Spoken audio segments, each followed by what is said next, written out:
Recently on the web I read from another dancer that neck circles and tilting hip circles are really good warm-ups. No. And it made me think of how much misinformation, how many myths are out there about our very bodies. I'm hoping to correct some of these myths in this video as I talk about warm-ups. What is a safe and efficient warm-up?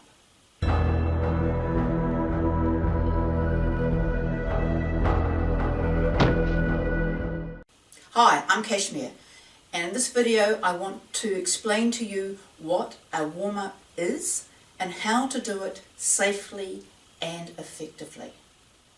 Now, I didn't hear about how to do warm-ups.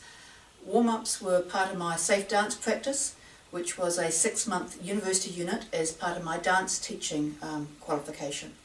In addition, I also spent about 80 hours with a sports physio with hands-on workshops, which included quite a bit of work on warm-up and stretching. It was over several years, so it reinforced the academic side of things. So I'm not a physio, but I am speaking from a particular point of view, which is as a dance teacher of belly dance. Now, this video is aimed primarily at a mixed ability belly dance class. However, the principles remain for any dancer or any exercise class. I think most people by now realise that before dancing you should have a warm-up. Okay, so what is the reason for doing a warm-up? The primary reason for a warm-up is to prepare you to move. Now, there are psychological parts to this as well as physical. So part of your mental preparation may be coming in, taking off your shoes, walking into the studio, putting on your hip belt. So that gets you mentally prepared. What you do for your own rituals to prepare is between you and your teacher. So I'm not going to cover that. I'm looking more at the physical preparation for movement. And a warm-up is very important.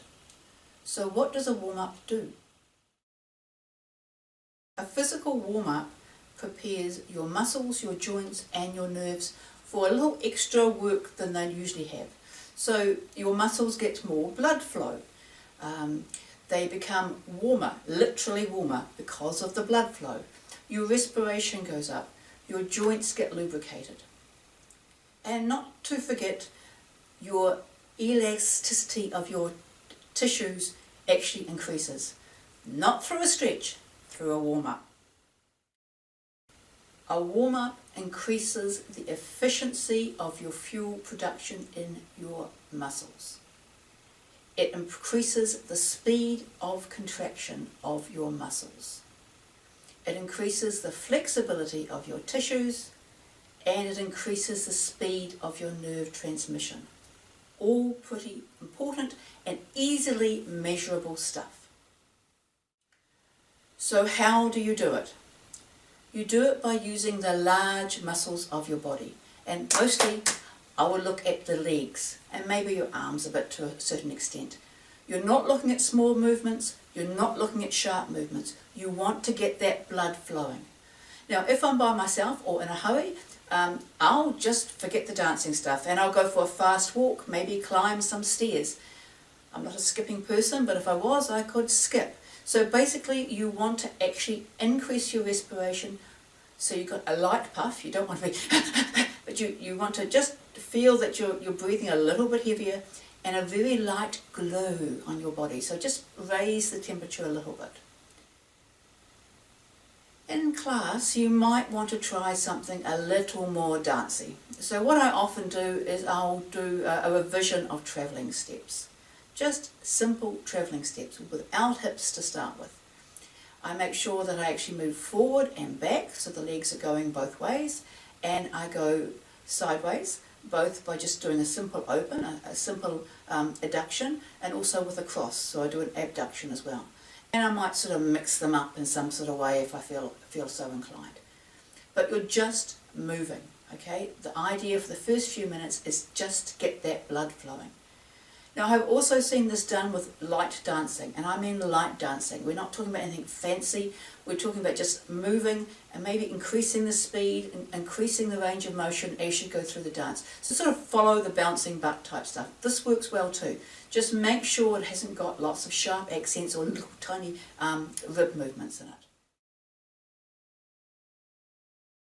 If I have a class who is capable of doing a continuous relaxed shimmy, and that relax is important, I might actually get them to use a shimmy after the travelling steps. I still usually start with the travelling steps. For myself, if I haven't got much space to warm up, say backstage or in a kitchen, a shimmy is a good way to do it, but it's got to be a relaxed shimmy, one of those ones where your butt and your thighs are going flubber, flubber, flubber, and that will get the blood going without the tension. After this step, the next one I work to is mobilisation. You might call it loosening up. So basically going through range of motion of the various joints. Mobilisation is quite different from stretching. Sometimes people use the word stretching when they actually mean loosening up or mobilisation. So mobilisation is just taking you through your natural range of motion. You're not taking it any further, you're not holding it, you're just seeing if everything works. And often I'll go from top to bottom, just to make sure I don't forget anything. How long? Well, it depends on your body type. Again, we're looking at mixed level classes. Myself, you probably noticed, I'm no ectomorph, I'm more of a mesomorph. So for me, it takes quite a bit to get warmed up. So if I've got an ectomorph teacher, she might be ready to go after just a couple of minutes. For me, it's going to take a bit longer. So it's another reason why I always warm up before a class if I don't know the teacher, or sometimes if I do know the teacher and I know her warm-up's going to be quite short, because I know how much I require. As a teacher, I've got to be then careful that I don't take my students and wear them out before they actually get to go. So there is a mismatch. The literature says about 10 minutes, but in a belly dance class, which is usually low impact, I usually have one track for travelling, like I said, maybe a bit of shimmying and then mobilisation. So you don't want to take the whole class up with your warm-up, and it should be targeted at what you're doing. So like I said, I can do revision of my travelling steps at the beginning, I can do the revision of the shimmy. It's a bit harder with mobilisation, but realistically that only takes a few minutes. I usually just go through all the bits. I might put a little bit of dancing with it, but not much. And you might say, but my teacher always starts with a stretch. Well, maybe your teacher is an ectomorph. Maybe your teacher is really, really flexible and she finds stretching easy and pleasurable. So, to recap, start with cardiovascular, then do a bit of mobilisation, and then start your class. If you want to do stretches, do them at the end. So when you've finished your class, if you stopped moving, how long does your warm-up last?